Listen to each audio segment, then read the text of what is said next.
Sadhu, sadhu, sadhu. Thank you, brothers and sisters.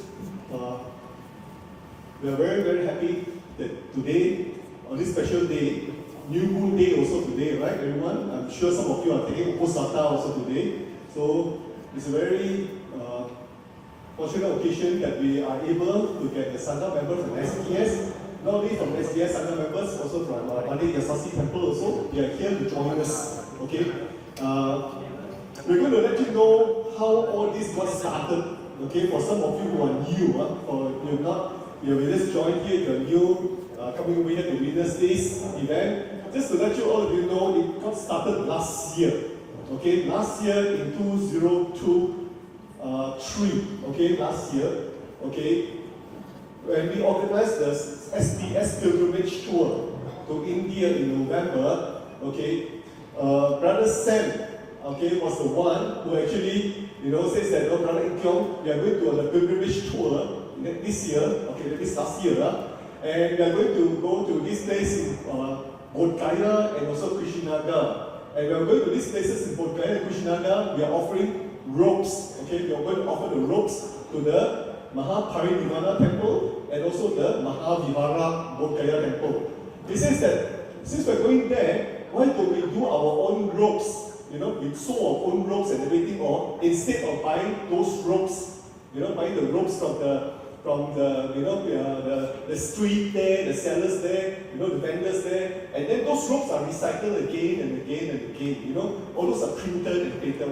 But he says it would be very nice if we can get our pilgrims to do their own, cutting and rope sewing and everything. It would be more inspiring to do it. So that's how we got started. Okay, when we got started last year, I still remember, okay, when we started at time, we started at it was very nice of, Venerable Sumangala to actually offer the temple. Okay, so when we offered the temple, the Ariyadhammika temple at the time, it was in Menara Sri Dhamma. It was a shop house upstairs. So I still remember a group of us went there at the time. We had to put on the floor and then to do the cutting on the floor and everything more. Okay, that was only for just a short period of time. Why? Because Ariyadhammika had to shift. If you remember, Ariyadhammika was in Menara Sri Dhamma. They had to shift to Sungai Buloh. And when we were doing that halfway, we said, go over to the Sungai Buloh there. Can you come a bit closer? You won't get so many people, everything go. And sorry. Very thankful that Father Sam offered us this place to use. Okay? His place over here, he says that, Brother Kyong, why don't you get all the sewers and all the pilgrims who want to do this sewing and then cutting more, come over to this place. I will get a place for them to do. Okay? Now, today, you can see that, the workshop opposite there, you have just visited the workshop there. You can see that we are very fortunate, nice place, air conditioned, everything all. Last time when we were doing at the Ariyadhammika there, we were sweating until on the ropes, So hot. Still remember? So hot, we were sweating and we were cutting the ropes there. But now, it is so nice, air conditioned and so beautiful. And then, we had the tables and everything on to do it. Okay? Today, you will get a chance to see, a video of the last year, we were doing this, and also a video of when we went to offer the ropes when we went on the pilgrimage. Okay? So, when this was all done really, just to summarize it, this year itself, Brother Sam, mentioned that, since we've already done it really, just to make sure to keep the momentum going, we will do, for this year, SDS Sangha members. Okay? We will offer robes to the SDS Sangha members, and we asked Bhante for permission to do that, and Bhante says, was very happy to accept. So, we're making altogether 15 sets of robes. Okay? 5 small one, 5 medium one, and 5 large one. Just for your information, completed already, that means every set of ropes come with one upper rope and one lower rope. Okay? That's one set. Upper rope, the big one, and the lower rope, underwear. So we got one set. So basically, 5 small ones have been completed, 5 medium ones have been completed, 1 large one done. Okay, so basically 4 more to go. Okay, that means we've done already. And we hope that all this rope can be ready by before Katina. During Katina, all these ropes will be offered to the Sangha of SDS. So to all of those who have been here to participate, doing the sewing, doing the measuring, doing the sewing, all these things, Maha Sadhu. Okay, let's say Sadhu to all of the people who will rejoice in doing this sewing, everyone. Okay, let's say Sadhu 3 times. Sadhu, Sadhu, Sadhu. So we will play you a video right now, sister. Okay, to show what we did for how we got started and everything. Okay, then after this finish already, we will then I will pass this mic over here to Bhante Ariyadhammika to give us a Dhamma talk. Okay, that's maybe a little bit about what what happened and how it got started and everything. Okay, yeah. So we just have a look at the video first. Thank you, everyone.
was like empty, for us, right?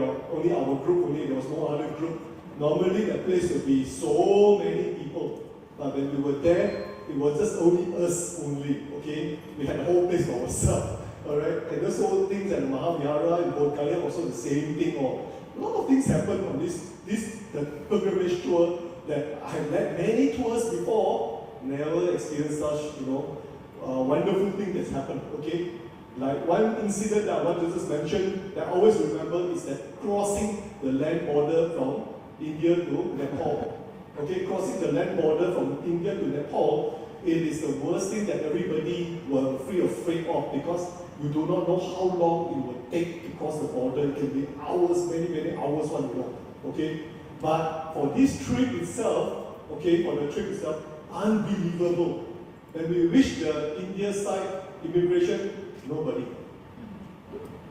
There was no one except us, all the little 4 coaches. We just went through, crossed the India side and went to Nepal side. We just crossed on there, and 2.5 hours we were in the hotel already, for dinner.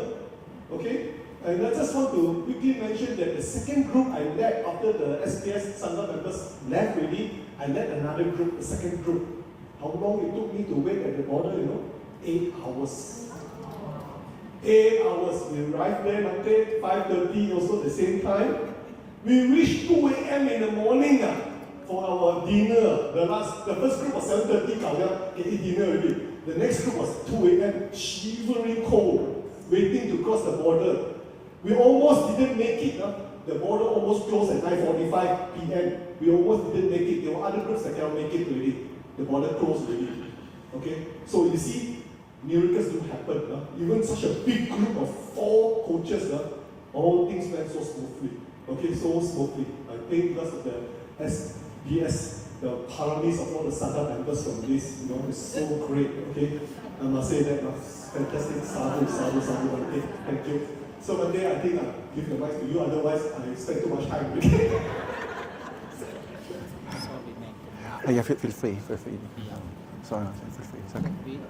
We are moving now. We have to go for another function. Okay, you all please stand up, please everyone. Just stand up. This is Sangha's members. Brother Asasi is able to leave right now. Let's pay our respect first. 3 times, please everyone. This is not 3 times. Once, twice, times. Okay. Thank you. Okay. Sadhu. Thank you. Okay, Sadhu.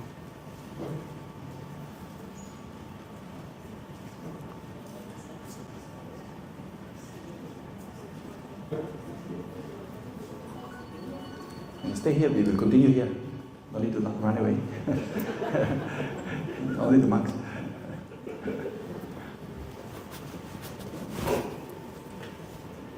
Still some tea left here.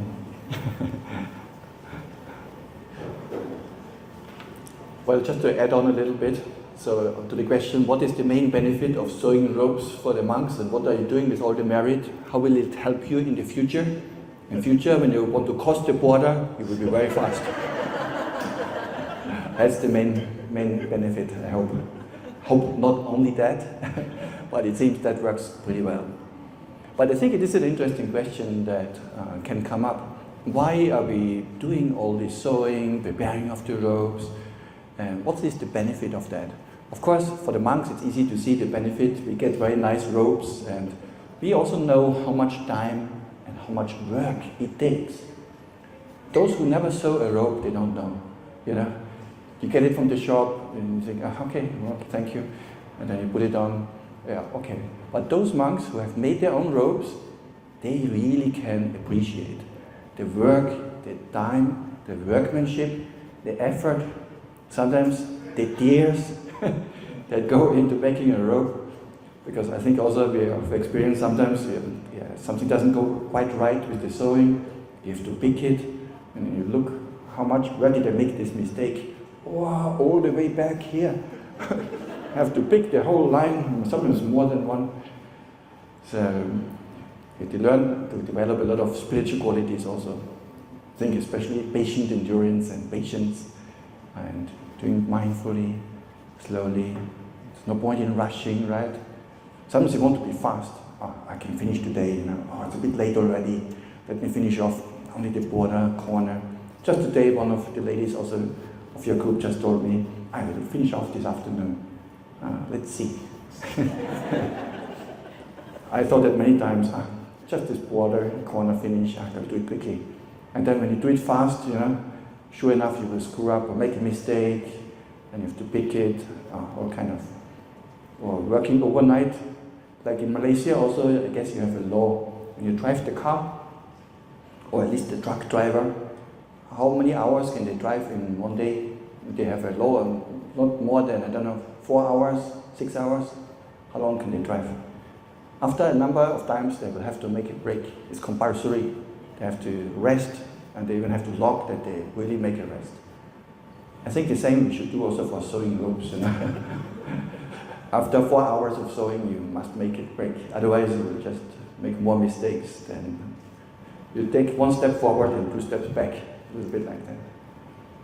But I think, again, it's a good training in patience and mindfulness. And I think also the underlying motivation. Why are we doing it? I think that's also important. Maybe this is something that I would like to ask you. What motivates you to engage in this sewing project? For what benefit? For the monks, it's clear, we get nice robes, we see the benefit easily. But then for you personally, for those who are in the sewing team, can you see a show of hands of those who are actively helping here with the sewing project? Can you raise your hand? If you're doing sewing or cutting, have you done any of those things? Yeah, or everyone, except Sam.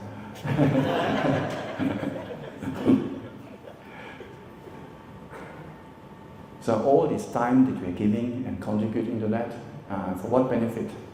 Let's do some brainstorming. Just shout out for what benefit. Anything? Yes, last row. Yeah. Having the opportunity to produce something in this lifetime.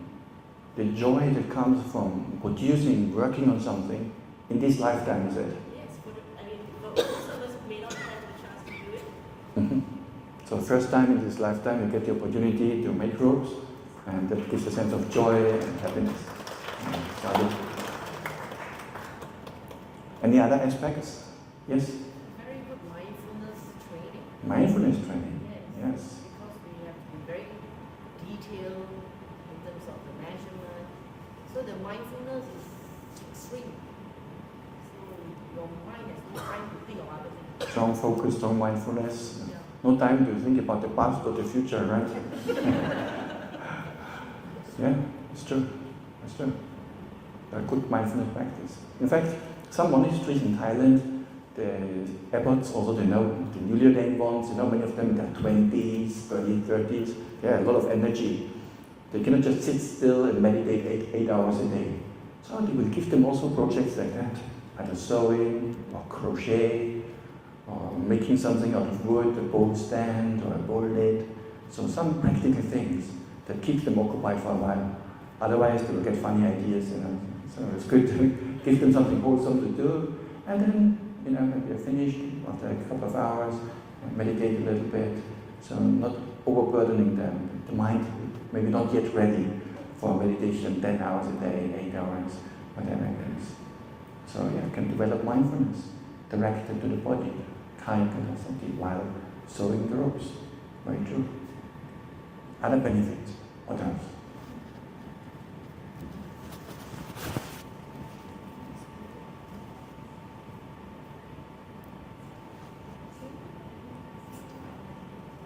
Some of the hardcore Buddhists will say, good karma. Right? Good karma. Supporting the sasana, supporting the sangha. So the good karma also will produce beneficial results. It might not be 101. You make a robe, you get a robe in return. Because most of you might not need robes, at least in this life. Who knows, in the next life. But yes, there is often a link between the kind of action, the wholesome action we do, and what we will get in return. So maybe not a robe, but then maybe by the power of that good karma of providing clothing for others, you will also encounter conditions where you don't suffer a lack of clothing in the future. And clothes or garments might come easy to you in this life or in a future birth. So you will always wear beautiful clothes. Like a brown rose, if that's your preferred style. Other benefits? Benefits of sewing. I see here also many of you, are you family members with each other? No, right?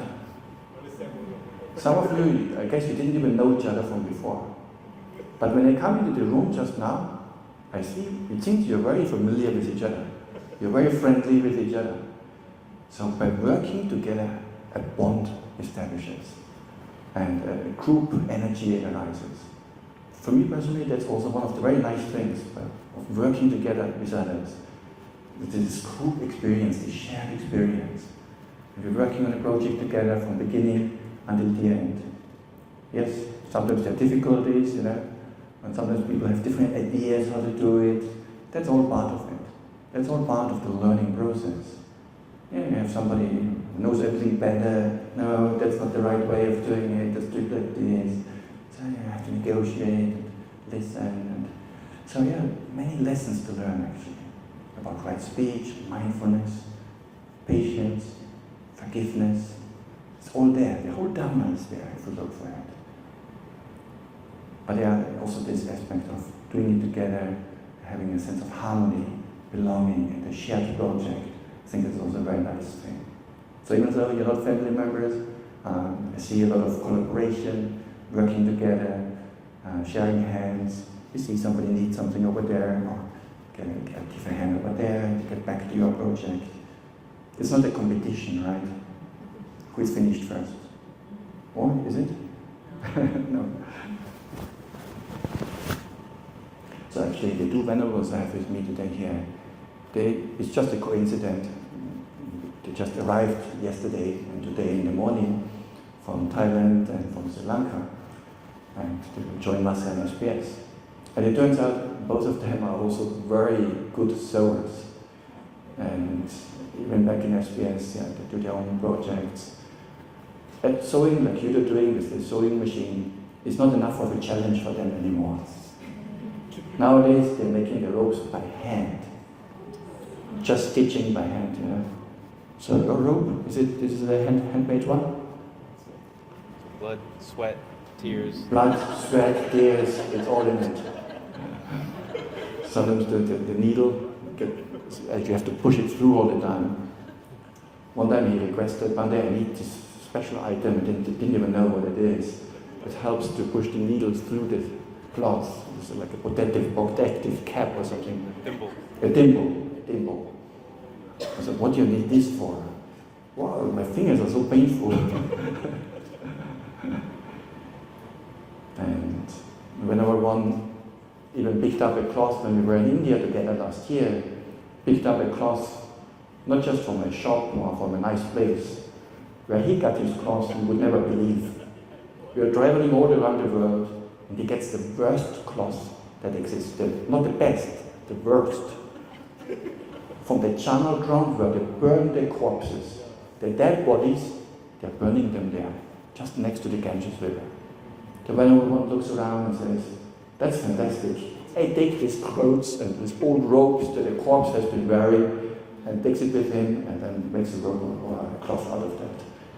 So this is one of the ancient practices we find also in our Buddhist texts, to not just get a cloth that is already ready-made, but also to pick up pieces of cloth here and there, wherever you find them, and then put them together. Or even from a charnel ground. This in ancient India was always easy to find some cloth. It seems the corpse doesn't need it anymore. So you can just take it from there. It's not stealing. Even a monk can take it even without being offered, because it's kind of ownerless, considered ownerless. So did you do this robe also handmade already? Yes, and mom made also. And then his mother came for a visit last year. Was it last year? This year? Yeah, last year to SPS. And stayed for a couple of weeks, or even 1 or 2 months, I think, in SPS. And then they were sewing together. Mother and son were sewing together these robes by hand. So also big sadhu for her. How long did it take you to make the upper robe? Do you remember roughly? We were very relaxed, so just a month. They were quite relaxed, he says, about a month. It took them to make the upper robe, 1 month by hand. How long did it take you as my partner? All 3 1 month. All 3 robes, upper robe, under robe, and Sangati 1 month. By himself alone. Yeah, yeah. How many hours is like that? Too many. How many hours? Too many, he says. You should ask, how many hours did you meditate? Easier to count. But as we said earlier, sewing can be a form of meditation. Because if your mind wanders, you have to bring it back, otherwise you'll make a mistake. Actually, you can develop quite good mindfulness in this way. And as I said earlier, also when you make a mistake, your heart starts pumping and you have to compose yourself again, start all over, keep the mind wholesome. Sometimes you might feel, give up, just throw it in the corner. So, yeah, many Dhamma qualities to be discovered there. Any other benefits? Sewing robes? Yeah, I don't know. Have I missed out on something? It is one of the 4 main requisites, so yeah, it's kind of the basis for the whole life. Yeah, you say yourself. As you know, the Buddha allowed us 4 primary main requisites, and it's the first one. So it gives us a foundation to complete the holy life as we do. And because you take the responsibility or the effort to make us and sew us those robes, it really does free up the monks. It gives them more time to focus their efforts on other things, hopefully meditation. So you asked how many hours. I think it was at least 25 hours per robe, so something like that. And so you imagine at the time of the Buddha, where they didn't have any machines, they were just doing it by hand. And then at some point the Buddha did allow the monks to accept and use pre-made robes.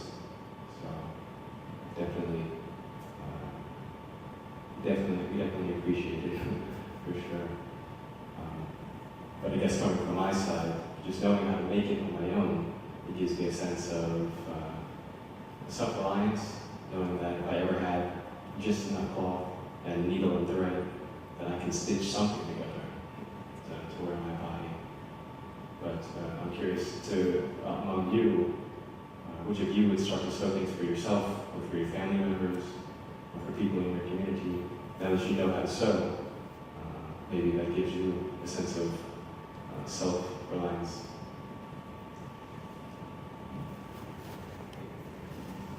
I know back in the days, people used to repair their clothes, when I was a child, and maybe my trousers have a bicycle accident, and then the trouser is torn. And then my mother would patch it up a little bit. They would not just buy me new trousers. Nowadays, maybe yes, but back in the days, yeah, they would just repair it. How do you call it? Close the hole. Either put a patch on top, or you kind of fill the hole with a certain stitching pattern where you weave basically the hole, you close it off. I don't know how it's called in English. Darning, something like that. But nowadays, the young generation, how many still know how to do that? Almost nobody. The young generation nowadays, they purposely cut it. Yeah. Young generation purposely cut holes into their clothes, indeed. You just wait another few years, the monks will do the same.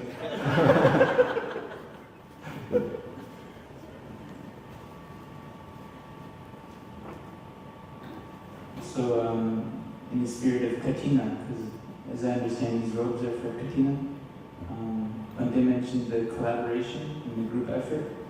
Also, what I've learned to appreciate is for the Katina, then we're making it for a monk. So we know that it's a gift, and we know that everything we put into it won't be for us. It will be kind of given away, and it's a very nice practice in selflessness and generosity. So I think Bhante's robes right now were both Katina robes last year, and he didn't even have to work on them. So his Sangha made them especially for him, and I think that's a very nice thing. So on Katina Day, it's also one of the practices of the community that we make one robe together, everything from scratch within one day. So It's once a year. And then one of the monks of the Sangha is awarded with the privilege to be the recipient of that Katina robe. So last year I happened to be that person. So that's the robes that I'm wearing right now. So the Sangha has been working together on that robe. And we make it all from the beginning until the end. From the drawing, to the cutting, to the sewing, to the dyeing, everything on one day. Especially the washing and dyeing at the end, it's already late afternoon, evening, and now you have to make it wet and wash it and dye it, and then you have to dry it. And only then we can spread the katina to finish our ceremony. So I don't know, last year I think it was around midnight when we were finished. So it takes a while. But also nice, the Sangha working together, and the elder monks show and pass on the skills to the newly ordained ones. So that's also the spirit behind this ceremony.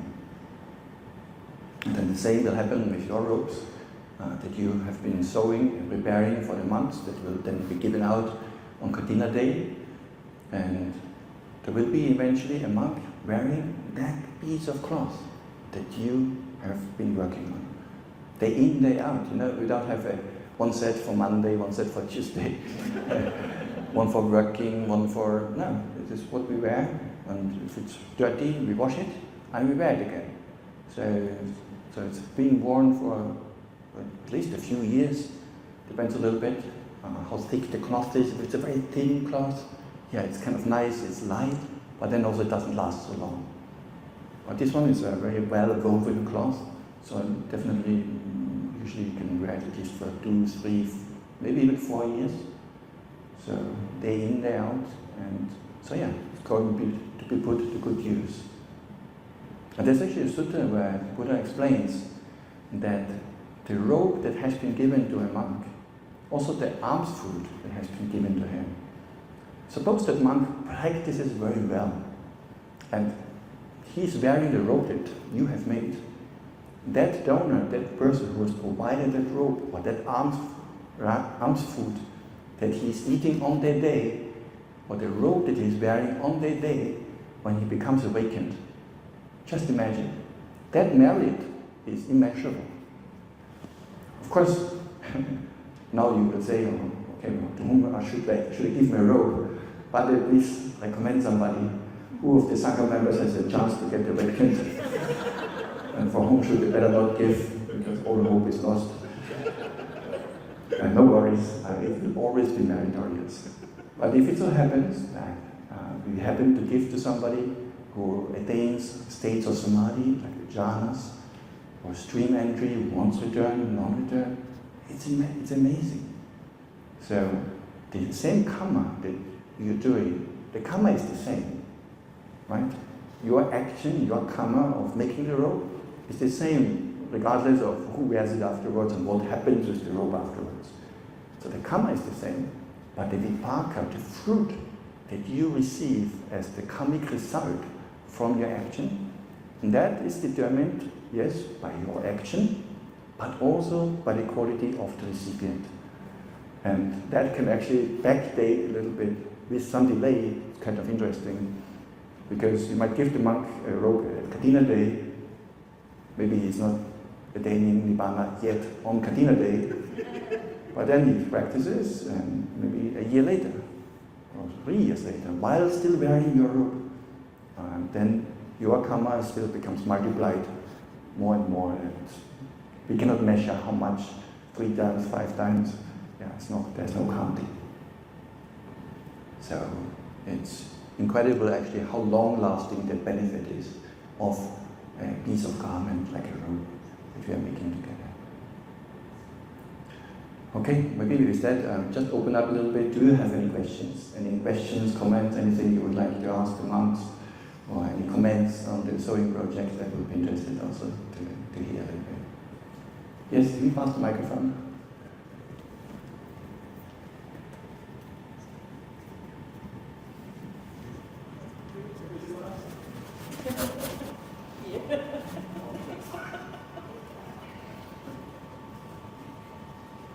Bhante, as a householder, we have a whole wardrobe of dresses inside the cupboard.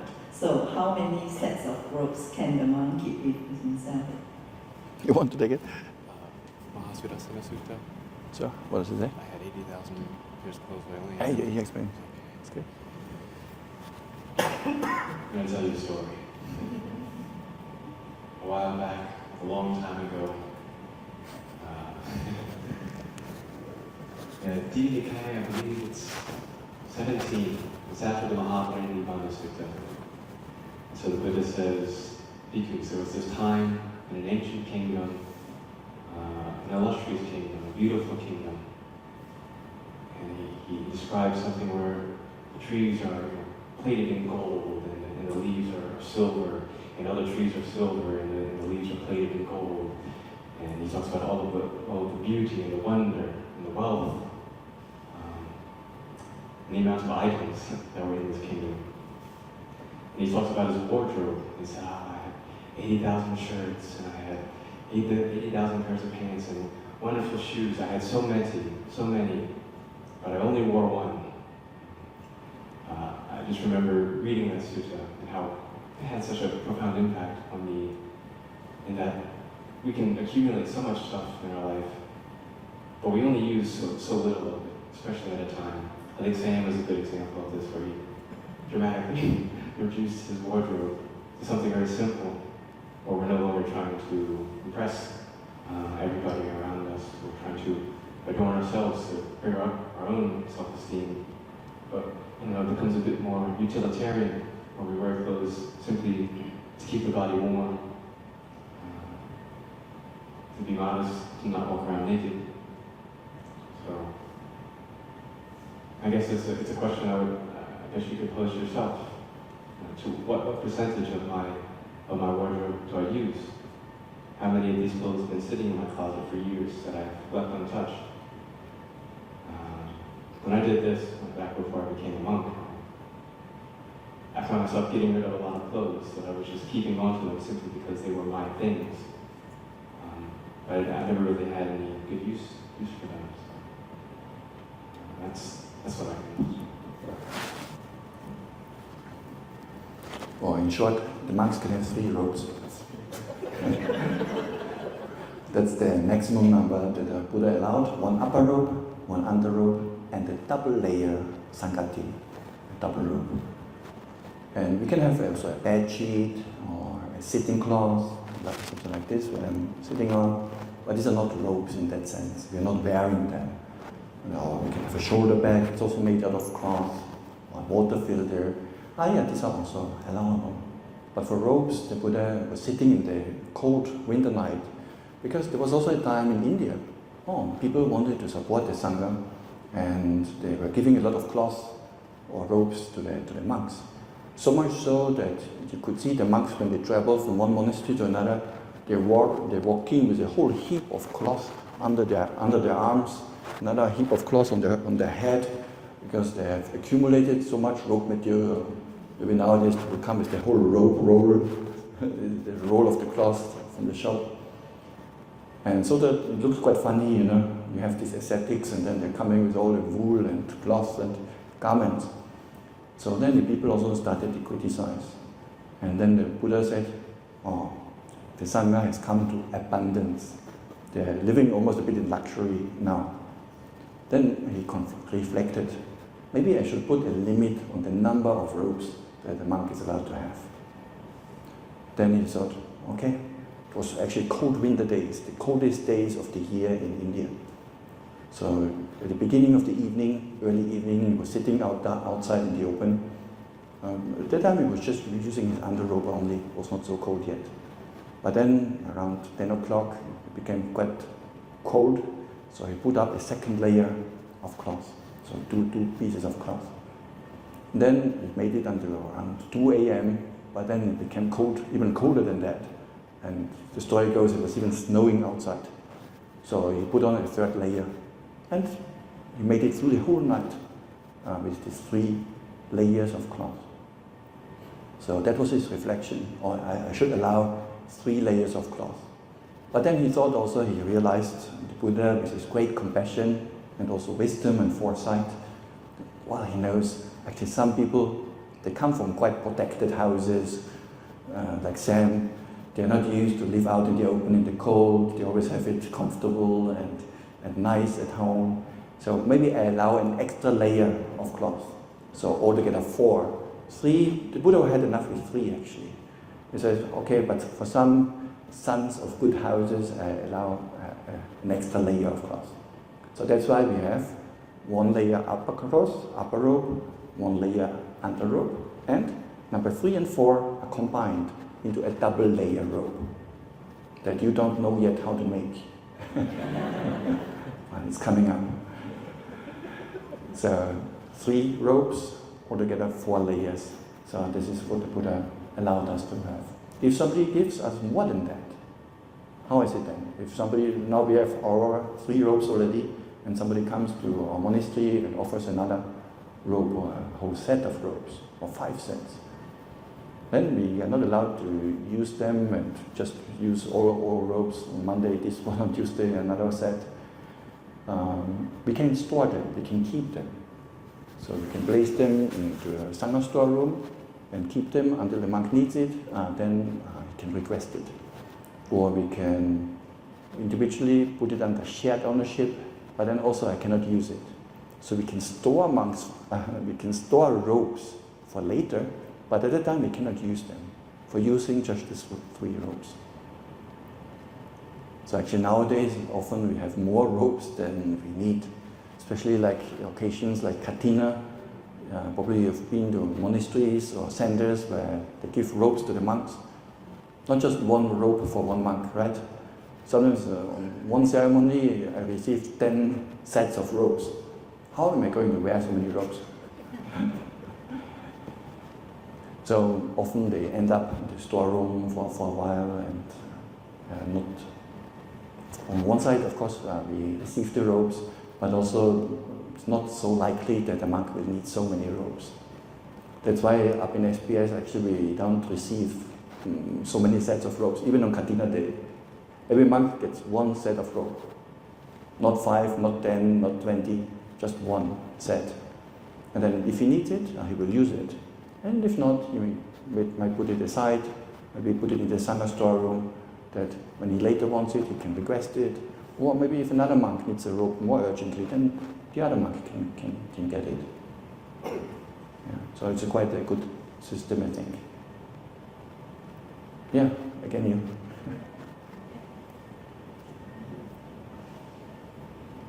Bhante, if you have only 1 set of robes, when you want to wash it, how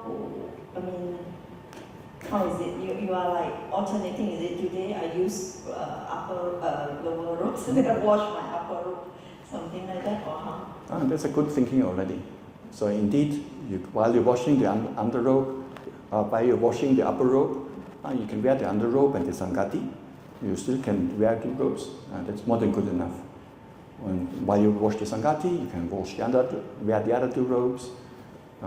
So it's actually doable. Also, often at the place where the monks have their robe washing place, there might be some old robes that we just keep there, communal robes. They don't belong to any individual monk. Then on the day when they wash the robes, they just temporarily wash. You can wash all 3 at the same time, and then you just borrow for 3-4 hours during the robe washing until the robe is dry, hang it up in the sun, doesn't take long. And then during the immediate period, he borrows a communal robe. So this could be an old robe that somebody has been wearing already for 3 years. It's a bit patched up already, but it doesn't matter, we're just inside the monastery, like that. Yeah, thank you.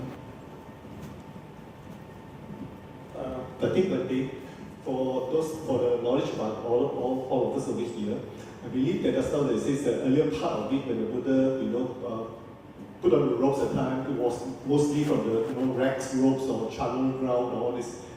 When was it the period when the Buddha suddenly allowed that there's robes even sold, the cloth that he made and offered to the monks?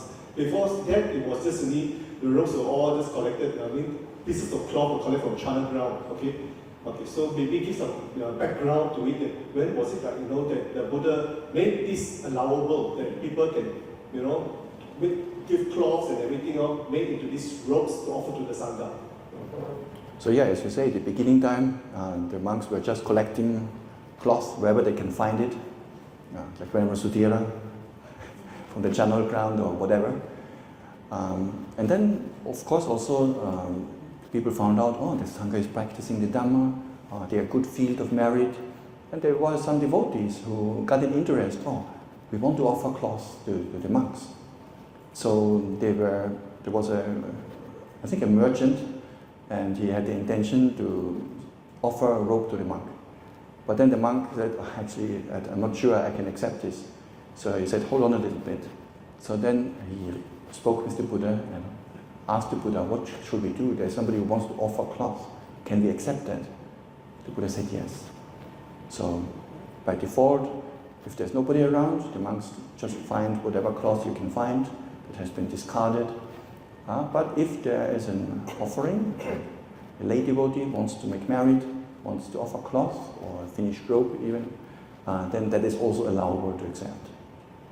So it was on request from a devotee who wanted to offer, and then from then on the monks could then accept also ready-made robes or cloth given to us. The same also with the lodgings, When there is no lodgings available, the monks can just stay in a cave or under a tree, or on a channel ground. So any lodging, we are not entitled to anything special. But if there is somebody who wants to offer a kuti, a hut, traditionally a wooden hut, then that is also allowable to accept. So you see, by default, it's the simple one. You can stay in a cave if you want, or under a tree. But if there is an opportunity, somebody wants to support the Sangha, they offer a kuti, that is also allowable. The same also even with food. Food normally by default, nothing special. The monks can take your bowl and then you go from house to house. Anybody wants to come out and wants to offer something, that's the default way of collecting food.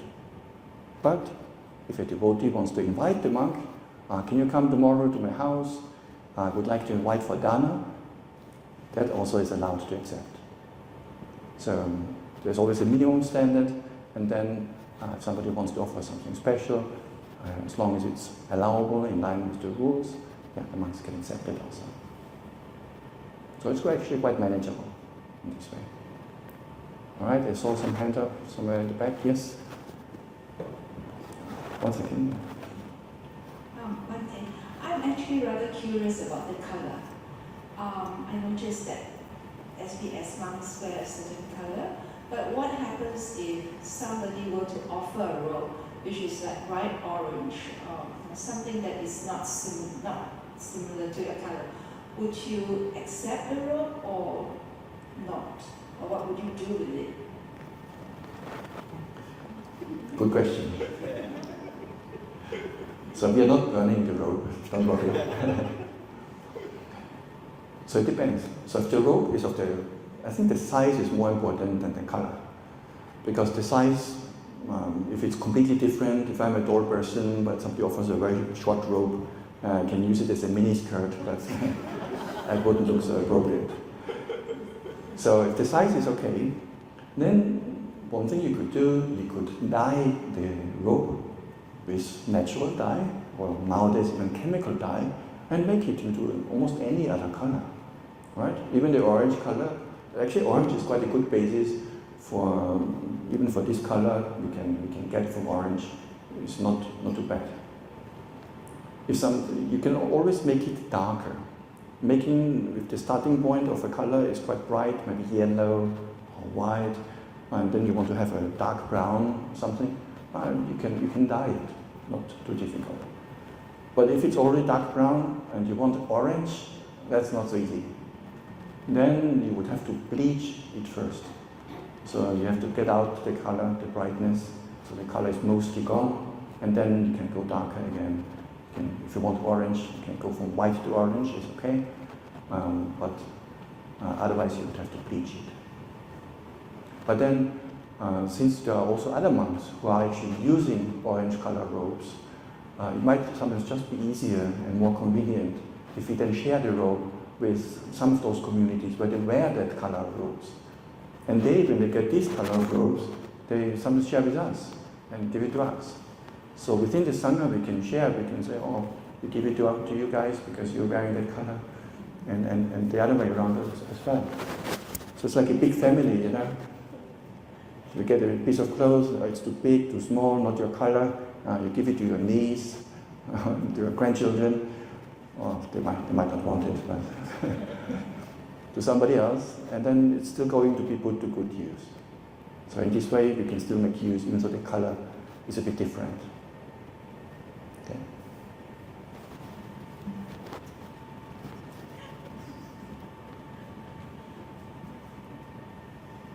One day in the Agama, we read that the monks are wearing the robe with bearing the right shoulder.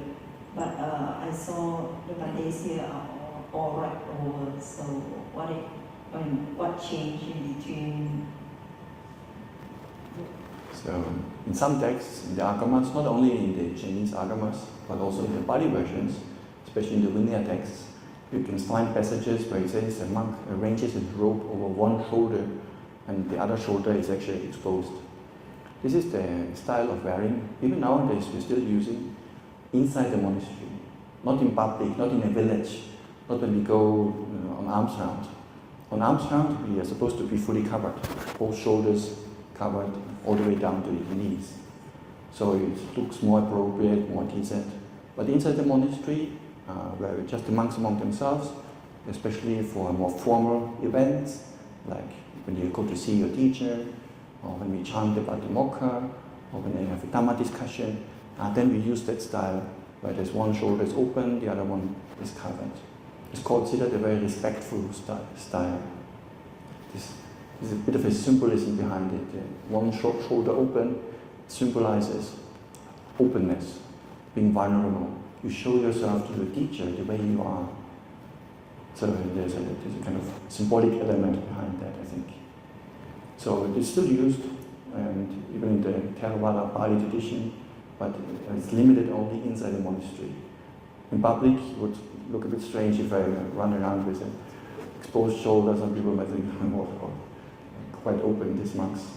Actually, in the West nowadays, in England, America, even in the monastery, sometimes they choose to wear both shoulders covered, because also the culture is a bit different and would look to the locals a bit strange if you walk around like that. Especially for men, we rarely see men in daily life exposing their shoulder. Maybe sometimes women or girls, some kind of fashion thing, but for men, normally it's not very standard. No, the Thai monks also, when they go to the vineyard, go to the village, they also cover both shoulders. Except some monks who just don't follow the vineyard, then they might just, because it's more convenient, it's more light, and so it's not so hot and stuffy like now. We are buttoned up all the way to the top, and then here a collar, so it can be quite warm. And so it's not so convenient, not so comfortable. And so sometimes monks, when they want to take it a bit more easy, then they might forget to change the robe before they enter a village, and then they just walk the same as inside the monastery. So yeah, sometimes you can see monks in public also walking around like that. But according to the Vinaya, it's not supposed to be done like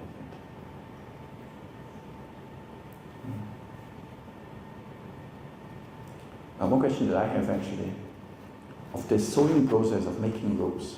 There are many stages, right? At first you plan it out, you draw the pattern, or you have to cut out from the cloth the different elements, A, B, C, and so on. The kusis and the kandas. That's the first stage, and then cutting, and then the joining of the panels, adding the border, adding the corners. Which one of those stages do you find the most enjoyable? Which one is the most fun? Is it the drawing, or the cutting, or the joining the panels? Or is it the same? Everything the same for you? The closing of the borders. Ah, yeah, actually. Right. Because you can go quite fast, quite smooth, right? Yeah. The closing of the borders. Not the corners, right? More the close, yeah. I see the reaction, not the closing, not the corners. Because you can sew quite swift, and it's quite just straight, and it's kind of enjoyable, like on a highway, you drive at full speed, and yeah, not too difficult. But then the corners, you have to be much more careful. Which one do you find the most difficult part of making the robe for all the different stages? The kusis. Joining the kusis with the khandas. Is it? Oh, okay. Okay, I just want to ask, how did the Buddha actually come up with this, the interlocking and all these things like that, I mean, look at it, for a person who doesn't know about all this work being done, all these things, they think that the rope is just very easy, just one piece of cloth and everything all. But now that a lot of these people over here have done cut the panel to see and everything, all these things, and know how difficult it is to interlock and to sew it, wow, it's a lot of work. And why do the Buddha make it so complicated? Yeah. Why does a rope have to be like that? Why can it not just be like a bed sheet, just one big piece of cloth? It's so easy, We have this nice cloth here, then we cut it into small pieces, and then we stitch it together. It's ridiculous. This is just for the purpose to give you something to do. Otherwise, you're watching TV the whole day, right? No. Actually, in the Buddha's time, cloth was quite expensive and not easy to find. And if you find a big piece of cloth, it's actually quite valuable back then. A big piece of cloth, just nice. Even so that when the monks, sometimes they go and then they take a bath in the river, so they keep the ropes outside and they just have a little bit of a cloth around them. And then they come out of the river, go back to the ropes, run the ropes. Somebody running with the rope. So thieves, people are going and steal it. Because it's quite nice, it's a nice piece of cloth. You can make things out of that. You can make a dress out of it. You can dye it. When people at that time, they would still know how to do things. So you find a nice piece of cloth. Just a large pieces of cloth, and so that has a value. So in order to reduce the value, basically we have to cut it up for the purpose of destroying the original cloth, so that there is no incentive for any thief or robbers to snatch your ropes. Because now you see, it's full of lines and bits and pieces. So you want to make a nice dress out of it, then your friends would ask you, what's going on with your dress? Why is it pieced together like that? Did you steal it from a monk? So to devalue the cloth, it should be cut into pieces. There is an exception.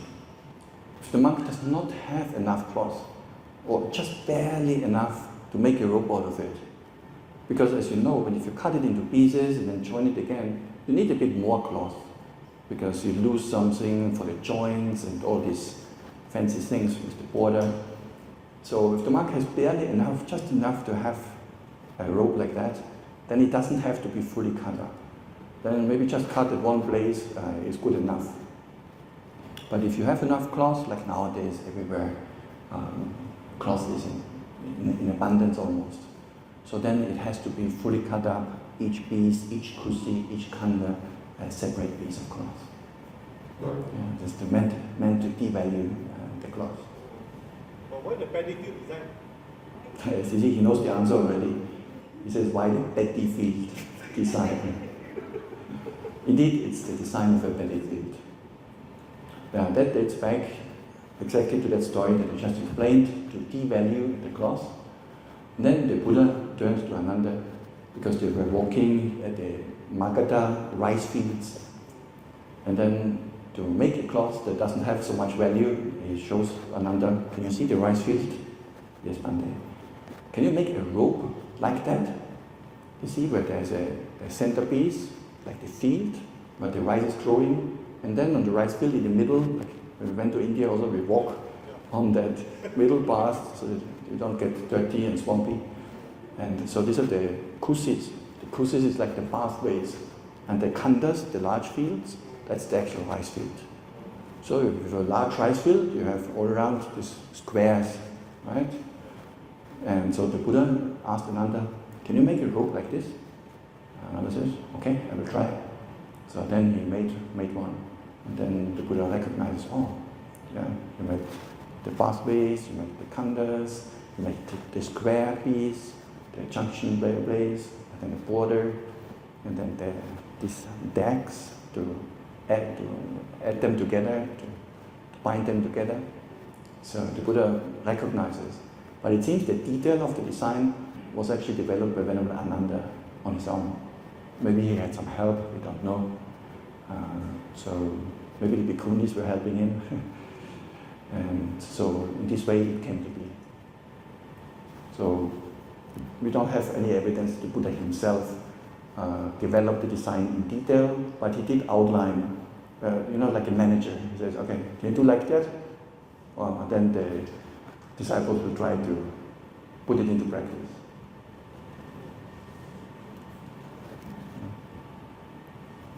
Any last question, comment on rope making? How many of you have been part of the original sewing team already? Like, how many of you have been joining for the India pilgrimage, that large rope? Have you been here? Can you raise your hand? Okay. Yeah, for India, you were already sewing at that time? Yeah, roughly half. Very good. So just earlier, when we were driving over here, Sam told me, now some of the other monasteries also, they are considering wearing and making cut-up ropes, like the style that we are making here. Whereas traditionally, often in Buddhist countries, in Thailand especially, they don't really cut them up. They're just fake kusis and fake khandas. Have you seen them? So they just fold over the cloth. It looks like a kusi or khanda, but it's just an artificial line. It serves no purpose actually. It's just to pretend as if they were a separate piece, but actually it's not. So from a Vinaya point of view, from the monk's rules point of view, it wouldn't be fully qualified to make a robe like that. It should actually be fully cut up, if you have enough cloth and material, which usually we have. So in this way, you're supporting the monks not only to have something to wear, but you also enable the monks to follow the Vinaya properly, so that we can wear robes that are in line with the Buddha's recommendations, with the Buddha's guidelines. So that's also very helpful. So also big sadhu from all of us, from the Sangha, on behalf of the Sangha, for all your combined effort, all the merit, all the time you're giving, the hours of work, and all the wholesome intentions arising in your mind. And of course also all the sweat and suffering and tears that go into it maybe sometimes. And sometimes even blood. I've seen also one time my finger, the needle hit the finger. So all kinds of things can happen. So big sadhu and anumodana. Sadhu, sadhu, sadhu. Okay, should we go back? Sharing of merits. Sharing of merits. But maybe just want to quickly just mention over here that this is sharing from one of the sewers, okay, that who did these ropes for one of the Sangha, because basically actually before when I went to India, the second group itself, the Burmese monks that followed me, this group, it was actually wearing the Burmese color, the robes. And when he saw the robes that we offered, the Maha, robes that we give to the Buddha, he likes the robe, the quality of the robes and everything. He was so pleased, he said, wow, the workmanship and everything is so good, And he said, this is the color I wanted also, not the, the Burmese colors are a bit different from the robes that we have. He said, oh, this is the color I really wanted too, So I said, I told the Sayadaw, I said, Sayadaw, don't worry, I'll get it done for you, okay? So I got someone else to do the sewing and everything all. And the thing that this lady, she actually, she actually had got some trouble with the digestive system and everything all. So she was actually not feeling well, she was hospitalized and everything all. But all the time, she had the intention to say, I must get this robe done for the Sangha, I need to sew it. And she said that the moment she started thinking of all these things, her pain and everything all Like, just disappeared. And she was doing like every day 7 hours, 6 to 7 hours every day. That means 3 hours in the morning and then another 3-4 hours in the afternoon. And spending every time all this to complete the 4 sets of ropes for the Sangha members of different Sangha in Singapore. So she was so happy. She said that actually it was just 3 days ago, okay, the member of the Sangha from Singapore, she actually, he came down and I brought him to the house there. This lady said that the night before that she couldn't sleep. She was overjoyed, with that, saying that the rope is now ready. This rope is all done by myself, everything. Sewing, cutting, measuring, everything is all done. 4 sets of it all. So she was so happy, she asked the son to come back early and everything, all this, for the day itself. And then we offer it together to the Sangha. She was so happy, she said, I don't know how to describe my joy of offering this rope, And she said that, she told the monk, he said, I never even sewed a shirt before, but I now know how to sew a rope. So he said, I don't know how to sew a dress, I don't even know how to sew a shirt, okay? All I know how to sew is just quilt, I learned how to do quilting and everything more. But it's different from doing shirt and everything more. And now I'm sewing ropes for the monks, She said that, and she was so happy, really she was very, very happy to be able to do this, and she said she will do it, continue to offer, the ropes off for other Sangha members all. That's why I want to share with all of you over here, I think for those who are doing this sewing and everything all, you know how you feel, right? Okay? And especially now that Bhante also mentioned about the benefits and everything all, I think all of you feel so much more happy right now. Really, we feel overjoyed also. Okay? So, thank you. Very good. Along these lines also, it's actually very helpful or important considering this feeling of having made a rope from beginning to the end. I don't know how you do it now here in your group with the sharing of the labor, but I think it would be a nice thing if everybody learns all the stages, that you can really make one rope from beginning to the end, rather than one person doing the corners, the other one is doing only cutting, the other one is doing only drawing, so that you can go from the whole process eventually, and then it really feels, I have made that rope completely, from beginning to the middle to the end. So this way, you have this feeling, I have contributed to this rope. Otherwise, we are still contributing, but then you become an expert only in cutting corners. Sewing corners. Cutting corners, I've been an expert for a long time already. Or in adding the border or something like that. Right? So if you do from the beginning to the end, it's actually quite nice. So on the long run, this could be an encouragement. When you learn, you have to go by stages. You cannot do everything on one day. But then eventually, that would be nice. So yeah, very good reminder. Thank you. Bhante, yeah. If I may, firstly, I'd like to, on behalf of everybody here, thank Bhante for allowing us this opportunity.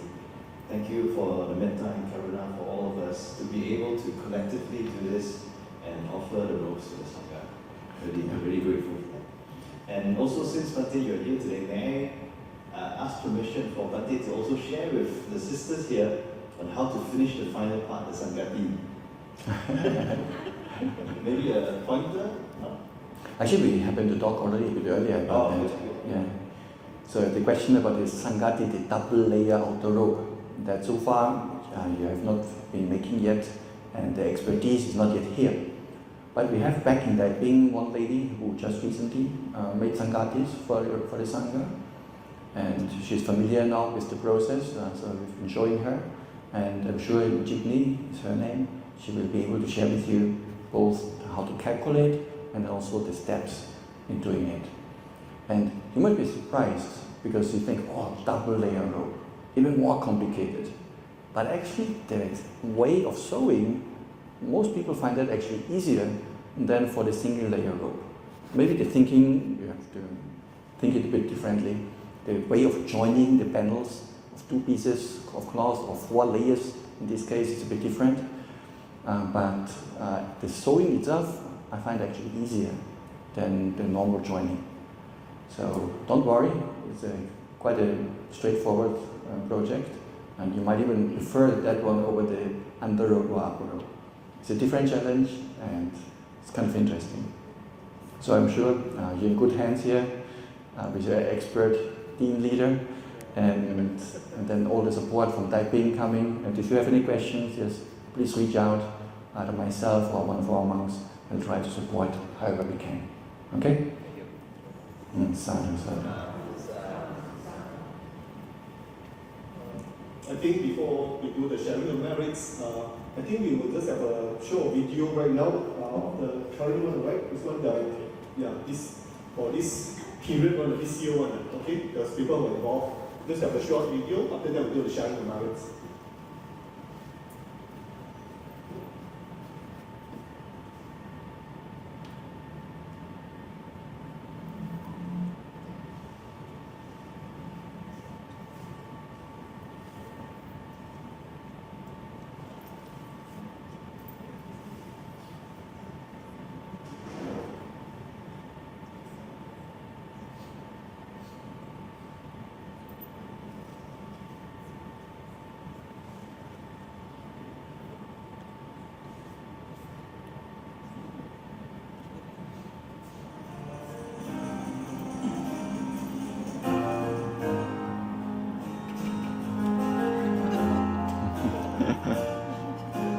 Come together, we sat down. We can achieve so much collectively. Our vision inspired by Dharma. Describe Buddha's light joyfully. Let us unite and bind the entire world to galaxy with compassion that's so divine. The kindness and love we shall all about.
Sadhu, sadhu, sadhu. Rejoice.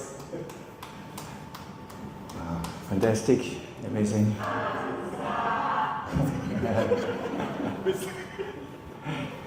Well, I think we can do the same. We have now also a choice. Either we keep all the merit for ourselves, or we share the merit with our departed relatives and friends. So what should we do? Keep it, huh? Share it. Okay. So we share merit with our departed relatives and friends and all beings. And let us recite together. Idang me nyatinang hotu sukita hontu nyatayo. Idang no nyatinang hotu sukita hontu nyatayo. Idang wo nyatinang hotu sukita hontu nyatayo. Ettavata ca amhehi sampatang punya sampadang sabbe satta anumodantu sabba sampatti siddhya. And lastly, let us also make an aspiration so that all the good karma that we have accumulated will also support us on the path to liberation towards Nibbana. Please repeat after me. Idam me punyam asavakkaya vahan hotu. Idam me punyam nibbanassa paccayo hotu. Sadhu, sadhu, sadhu. So, I wish you all the best. Continue with all your wholesome efforts, and then see you again next time. Either when I'm coming down here, and maybe when some of you might come up to SPS. I hope to see you all at Katina, at SPS. Would be nice, maybe at that time we can organize a bus or some way to bring you all up there, because all the robes are coming from you. So you should also be around when the robes are being offered. Wouldn't that be nice? So let's think of that, and we have the wholesome aspiration. We put out the intention, by the power of my merit, may I come to SPS once in my lifetime. Even if you don't make it all the way to Bodh Gaya, then at least I might want to make it until SPS. Okay? So may all your wishes be fulfilled, and then see you hopefully at Katina latest at that time. Sadhu, sadhu. Okay, we'll just rise up and just follow the all once. All twice. All three times. Okay, thank you.